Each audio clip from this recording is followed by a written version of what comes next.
All right. Thank everybody. Thank you all for tuning in. Once again, this is the Everybody's Got One podcast. I am number 2. Actually, on the in the podcast world, it is real over everything. And jokes, opinions, greatness, and nonsense. When you add it all up, you get Roe Jogan. That's me, the Black Joe Rogan. It's like I can't make this shit. Pretty much, we got my man Headcrack here. Thank you again for coming and kicking with us. Peace, peace. We're gonna go into some questions for my man Headcrack. People see him. He always interviews everybody else. So now he's in the middle. We're gonna interview him, find out a little bit about him. So the first thing we want to find out is, where are you from? From the Bronx, New York, but also had a pit stop in Dallas, Texas. Then eventually that express train made its way to Atlanta. Okay. So I kind of consider myself a beast of no nation. Nice. Because, you know, I feel you on I that. belong to all 3 of these places equally. Mm-hmm. You know what I mean? Like, you know, I pick up something everywhere I go. And, you know, my story started in one place, and this is where the story is, like, you know, currently filming now. So, you know what I mean? So I claim it all. For anybody who does not know, where did you get the name Headcrack? Alright, so it's a dice game called CeeLo, right? Whatever you roll a 4, 5, 6, you yell Headcrack, right? Okay. So right around the time I was in high school, sophomore year, all my friends were older than me because my parents like strategically figured out a way to get me in school a year early. Nice. So while my friends were able to work, I was too young to work. So I used to take my lunch money and gamble with it. And it got so good at gambling and shooting craps and playing CeeLo that, like, yeah, it just became like, you know, like common, right? And then this is a few years after Brand Nubian came out with Slow Down. Okay. You got that classic line when Sadatics go, yeah, Headcrack. Then there was a group called the Double X Posse that had a song called the Headcracker. You're not gonna be able to do it. Yeah, that was a bigger record than they had. But before that one, Headcrack. Yeah. So it just stuck with me, and I just kept it running. And I'm sure, like, you know, it's crazy because, like, you know, I'm on Fox, right? And every day on Fox there's somebody named Headcrack on there. And it's wild to me because I probably should have changed my name at some point. But you know how, like, when you leave a house and you forgot something, but you feel like you're too far out, so you can't go back to get it? That's how I felt like with my name. It's like, damn, man, like, I've already put in a certain amount of time, but then first time I started thinking about that was like 17 years ago. Okay. I could have then went back, changed, but anyway, people remember that name, and so it's good when they accept you. Yeah, right. You know, because especially when I had dreads. You know what I'm saying? When I was first on TV, there wasn't too many people who looked like me coming on TV. But he hit it. He had to. And, well, no, from what I understand, he had like a good mane of hair. Like I don't think he had the N64. I'm not saying he had to. Like he had to. I feel like he had to remain sway and be on Viacom television. Understood. Yeah. So like, I mean, the dope thing about Fox, they let me like rock out as I was, and it also gave me a look and a style to run with. And then I decided I wanted to try to like do more acting, so I cut it so they wouldn't keep trying to cast me as the weed man homeboy or like you know like Jamaican bobsled number 4. You know what I mean? I just wanted to like Hector, he's always the only Mexican. Yeah, man. Like I wanted to like shout out to open it up. G, good dude. So what made you want to go into TV and media? Because most people want to be just rap stars, or they want to just be the guy. What made you want to, you know, be behind the scenes more, in the, you know, do the, you know, the groundwork to building up? I think the crazy part of it all is like the whole time anytime you see me doing anything, I would rather be rapping. Every time. You know what I'm saying? All those years I was on the radio, the whole time, I would have rather been rapping. Nice. But the beauty of television is that it puts you in more living rooms than radio ever could. And like the shelf life of musicians, and we do this to ourselves, is very short. You know what I mean? Like, especially when you look at how cannibalized music is now, like, someone can stream your song 100,000 times and you'll make like $100. You know what I mean? And in order to make money, you gotta go be on the road, tour. You gotta have merch. You gotta sell flat tummy tea. You have to, like, you know, have you gotta have your merch at every event. You gotta have something to buy. Yeah, or you gotta align yourself with one like of that these. Show them the shirt. Show them the shirt. You know, shameless plug, man. Show them the shirt. But and then even getting down with these companies that like have a stranglehold over the whole entire business. Insert name here, you know what I'm talking about. They own every freaking venue, and they tax the artists so crazily. There's certain venues. Well, I try not to piss nobody off. But the crazy thing is, we let this happen. So the cool thing is, television allows me to make a good living for myself. And allows me to make the music that I want to make without having to worry about, like, hey, will this sell? Will, you know, blah, blah, blah. Like, you know, because even when you look at Rihanna, why would she make music for y'all when she could sell Fenty as she sleeps? Because the only way she really going to make money as Rihanna, the artist, is if she go on a 300-city tour. Exactly. And that's where the money's at. Yeah, like, a lot of other people are lazy. So, but why you make so much money? You're like, man, yeah, so like getting on that damn bus. Nah, you saw that performance she did for that Sultan that paid her like $5 million. Yo, she was giving day shift stripper energy as she danced, and because her heart and her mind ain't in it more, because she understands that like, yo, the money is in everything else but music. Well, isn't that what Akon said? That the artist is getting paid the least, right? Yeah. When Rihanna chooses to go into the studio and pick up a microphone, she pays 50 other people before she pays herself. Yeah. So because she don't write them songs. So that's the part that's crazy. So it's like you paying producers, you're paying the executives, you're paying everything else, and then you get paid. So if I was her, yeah, I'm gonna continue making makeup or draws for women and these Fendi draws, whatever she put out, whatever keeps her from going to the booth is what she's gonna do because she makes less money going to the booth. Period. Yeah. Every time they say new Rihanna about to drop, I already know it's Fenty. Every time. But, you know, well, she should sell some draws and throw a CD up in there like, you know, you buy the shirt and you get the disc. The optimum time, though, was like after the Super Bowl. Yeah. She was supposed to drop an album the next day. She did it. But, you know, so you see what it is. I think she understands her contract situation. That she was, I mean, how many albums does she still owe Def Jam or whatever company she's... It's like Rock Nation. Yeah, so she owes out. out. You don't want to play with them people. Go on to finish it out. And switching topics. You know there's certain people that don't go to jail? No matter what happens. So you being in the industry, you know, doing interviews and being on TV, who is your favorite interviews? Like, you know, maybe we do top 6 here instead of top 5. Everybody does top 5. So who is your maybe top 6 interviews of all time? Okay, cool. So a lot of times it'd be people that I be secretly in love with, right? Nice. So big shout to E.verbodys. Nice. E.verbodys dope. You know, a lot of people know for that Russian refill. And she got thick. She got thick, been thick the whole time. I don't know who that is. I'm sorry. Oh man, when you Google her, you'll probably fall in love too. E-L-L-E. That's how you spell her first name. V-A-R-N-E-R. Just Google it. I will do that later. She has music. Yo, she plays like 15 different instruments, and I like girls that are secretly blind. She's the female prince. She's blind? Well, she wears really thick glasses, and I think it's cute. It's kind of like, what's the girl from, it's like Velma. It's like Velma. You're like, yeah. But like, ask her, does she see a future with you? Ah, man, I should, you know, and I just missed her. She was just here at the winery. But so, like, E.verbodys, Regina Hall, who I love, because, like, she's so beautiful and so smart and so funny. I like women that make me laugh. Yes. Anytime I interview 50 Cent, it's always fun. 50 is dope. Rick Ross is dope. Nice. Yeah. Been on tour with him. He's that dude. Oh, Rick? Yeah, he's a good dude. Just, man, listen, that's the guy that won me over, because at first, like, I wasn't the biggest Rick Ross fan first album, and I always thought he ruined every posse cut he was on for about a year. Oh, wow. Then when that second album came out, I don't know what. He's been out of control ever since then. Like, crazy with the beat selection, crazy with the bars and all that. So that's 4 right there. Number 5, I like Marlon Wayans. Anytime Marlon Wayans Marlon, the brother. Yeah, you gotta keep your guard up because he'll snap on you. And he real. Yeah. The NY come out.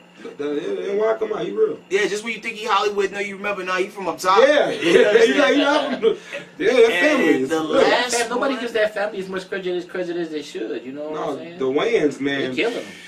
A comedy generational wealth.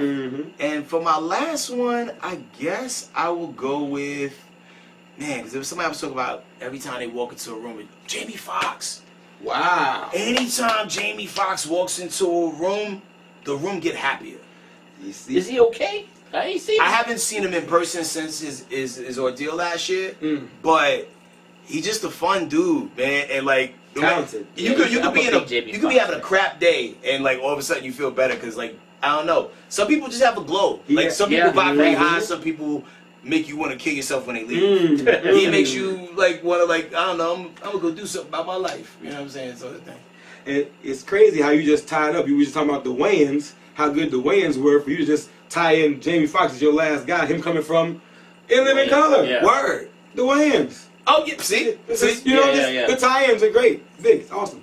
So beyond you know, you having your favorites who you actually interviewed, who are your favorite TV host inspirations of all time? Got a big shout out to Sway.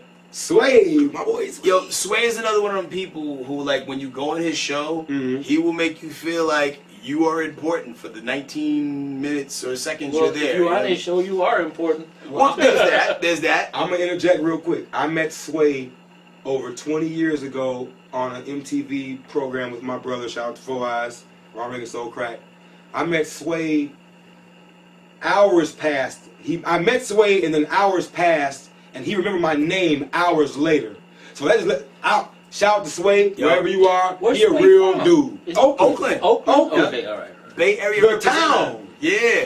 Nah, like Sway's one of those guys, man. Like you Sway know, like King Tech, he right? does the research. Not every interviewer does the research. You know, what I mean? do the research. If you're on my show, I do research. So Sway being But number I done one. work with you who already. else? Who you got as your favorite TV host of all time? Arsenio Hall. Wow, that's a big one too. He raised me. You know what I'm saying? Went through a certain pocket of time because you know, like I would stay up late to watch the Arsenio Hall course. show because that was another way. Yes. Back when like hip hop wasn't on, you didn't have YouTube to go to. You would have to make appointments with hip hop. You'd be like, so who's on Arsenio tonight? Oh snap, you got Tone Loco on tonight? Oh snap. Did you see when Diddy was on there? He put his hand next to Mike Tyson and he was like, "Oh, bro." And he looked at him and shit. See, and those are moments that you remember. This Yeah. happened over 30-something years ago. But I didn't see it back then. Oh, you now saw it I on saw it. YouTube. Okay, yeah. Man, Yeah, no, Arsenio's great. He's that dude. And who else in the interview space? I mean, there's been like a few podcasts I went on. Like this has been a fun and unique experience Nice, too. nice. Big shout out to Doe. brother. Shout out to number 2.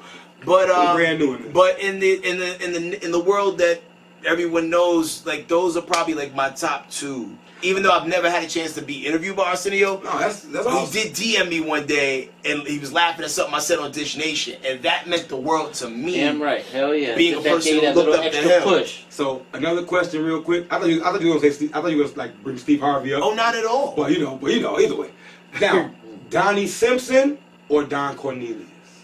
I'm gonna go with Donnie Cornelius because like Soul Train, and I've never met either, right? But Soul Train was such an institution that gave so many people I the think I only opportunity to know get Don off. Cornelius. I don't think I remember the other dude. Donnie Simpson, he used to be on Video Soul. Yup. It's like the transition from Soul Train To Video Soul. Oh, then I probably know him. Just didn't know that was his name. Smooth voice DC representative, cool guy by all accounts, never met Green him. eyes. But I watch more Soul Train than Video Soul. Yeah, nice. Donnie Simpson's that guy. See, I was big on Video Soul because Sherry Carter. We won't forget Sherry Carter, the co-host. Okay, yeah, she was bad, Yeah, but bad. for me it was Sherry Rachel from Planet Groove.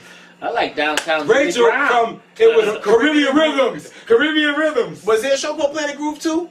I feel you know like what? I think it came later. Yeah, I think but it she was- she but came Caribbean from Rhythms, Caribbean Rhythms. Man, Boy, oh my goodness. I want to Google it, but I'm scared. No Downtown Wow. Julie Brown. Yo, Downtown Julie Brown's another one of those Yeah, ones that she she still was. got that British accent. She has a show right now on Satellite Radio. Ananda What? Lewis. I didn't know that. And, yo, she was bad. And a good host. She could attack in or out for any And time. a good host. And a good host. And she still looks like that. Mm-hmm.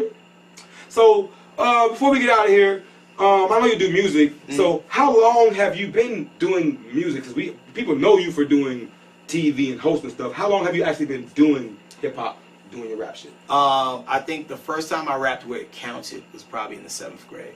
Wow. And like I was in Christ the King. It was a private school in the Bronx, and it was like my first real big competition. I just broke up with my partner. It was the equivalent of like when EPMD broke up. me and my man Hassan, we used to just roll like I was tall, he was short. Like we was literally like middle school EPMD, Nice. and like 6 weeks before the talent show, we stopped being friends. It was a big ordeal where like, he tried to play me in front of this girl I like, so You're like, hold on, I threw his hat off the bus. He took all my VHS tapes that I had, all these episodes of Yo MTV Raps, and Video Music Box. He put them in a pillowcase and he beat them with a bat and dropped them in front of my I doorstep. thought I was the only one that recorded VHS. No, that was me too. I still got some tapes. Wow. I lived on the 6th floor, he lived on the 2nd. So this is my first go at it dolo, right? So I wrote this whole rhyme over the instrumental for Bell Biv DeVoe's Poison, messed around and won the talent show. So from that point it was on. I was entering all the rap contests, all the I got a question for battles you. and stuff. Craziest shit that ever happened to you in the industry. The shit you can talk about. There's so many things. Like, you know, like when you get to a point in your life where everything is so crazy, the crazy becomes normal, so it doesn't seem crazy to you I'm there anymore. right now. Okay, I'll take you back. First time I met the Wu-Tang Clan. I had just moved from New York officially now because I thought I was going to jail. Because I jumped. Why does everybody do that here? We get in trouble. We Statute go of down limitations. south. You run. Yeah, You got to. You got going. to. 7 years. Yeah, because like I thought I was gonna finish school in New York, and then like one day, me and my friend was shopping demo tapes, and we got to a point where the option was we could either go home or take this last train ride to go to Varick Street. That's where Def Jam was at the time. Okay. We went to Varick Street, so boom, we paid, got on the train. We met a guy who ended up actually managing me, so it wasn't an empty trip. But on the way back, we jumped the turnstile, undercut the transit cop, bagged us both. Okay. I wasn't used to getting in trouble. Okay. I told them my blood type, my real government name, What's the how youngest my fuck? parents met, like everything. Right? Like shit. my homie gave him all fake information. Like he was in and out of that train jail, like immediately, right? And so like I thought I was gonna like go to court and get sent to Spofford. I didn't know how the legal system worked back there, right? So I was like, yeah, I'm gonna go back to Texas and stay with my mom. And then I left and never came back. However, that same year, Wu-Tang Clan came out. Protect Your Neck and Method Man was the single. I played that single like it was the album. Eventually, Wu-Tang Clan came on tour. They came to Texas. No one knew who the Wu-Tang Clan was except me and like 17 friends of mine who I brought to the concert. So there were so few people at the concert that we low-key had a meet and greet after the concert. Right. My homie had access to weed because and then and my other homie just had the gift of gab, so we ended up going back to their hotel to hang out. So my homie, Damn It, is playing. That was his name. Damn It. He's playing Eternal Champions with Method Man on the Sega Genesis. Oh my goodness. My homie Oasis is talking to Jizza about karate stuff, and they almost get into a real fight. The Raekwon the chef is literally going to get food because he's the chef. And Ghostface still had his fencing mask on at that time. Oh wow. I'm in 11th grade and I got school tomorrow. But this is the coolest shit that ever happened to me up to this point in my life. And to fast forward years later and do a song with Method Man, and also have a song in the can with Inspector Deck and Kool Keith, it was just dope how the universe goes around and comes around. So that was just a wild night because I never thought in 1,000 years I'd be hanging out with this rap group that raps about karate and are into the things that I'm into. It was just dope. It was a dope night. Before we get out of here, where can we find you or follow you on social media? Man, I'm so easy, man. Like, follow me on Instagram, HEADKRACK. I'm also on TikTok, same name. YouTube, same name. I'm usually in jail on Instagram. They be pinning stuff for me, man. I can't even go live right now, man. Free head crack, hashtag. But, yo, HEADKRACK on all social media, all streaming platforms and where you steal music from. And just tap into this energy, yo. Hey, Realist, my guys. To my brother, thank you, sir. Fam, Thank you, sir. We're going to bring Mudlock on. We got one quick question to ask Mudlock about engineering. It's all right. It's all right. We just do promotion. We just hold his shirts up, and we got Mudlock walking on. We got Mudlock, my good brother. How you doing, good sir? Pretty good. Always good to have you, my brother. Always good to be here with you, working with you. Engineering question for the day. What you got for me this week? Let's see what it's going to be. People want to know about Pro Tools. They want to know about your monitors. What are the top monitors that you use so you can hear the sound, to know how the mix is coming out perfect? What is your number one brand of monitor? What do you prefer to use? I can't afford without some Osbergers or some really high-end Focals. Okay. Actually, I have probably more of the budget level Focals in here and some Yamaha speakers. Okay. But something that's more important than the speakers is your room treatment, because you can have some great sounding speakers and if the room's not right, you might be mixing this too bass heavy or not enough bass. So a lot of times I reference in headphones.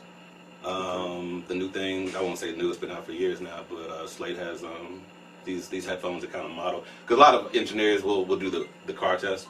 Okay. Go to the car, just listen to how it sounds. That's But old school. to wrap it up, yeah, I mean, there's all kinds of speakers, but it's really the ones that you know. But room acoustic is the most important thing to take care of. Okay. Thank you, good sir. No problem. That's all. Before we wrap it up, we want to shout out Mud Knock Studios. If you ever need any engineering work, mixing work, mastering work in Atlanta, please come check us out. Mud Knock Studios. Google them. MUDNOC Studios. Thank you, sir. Yes, sir. All right. Thank you, Handcrack, for coming through, my brother.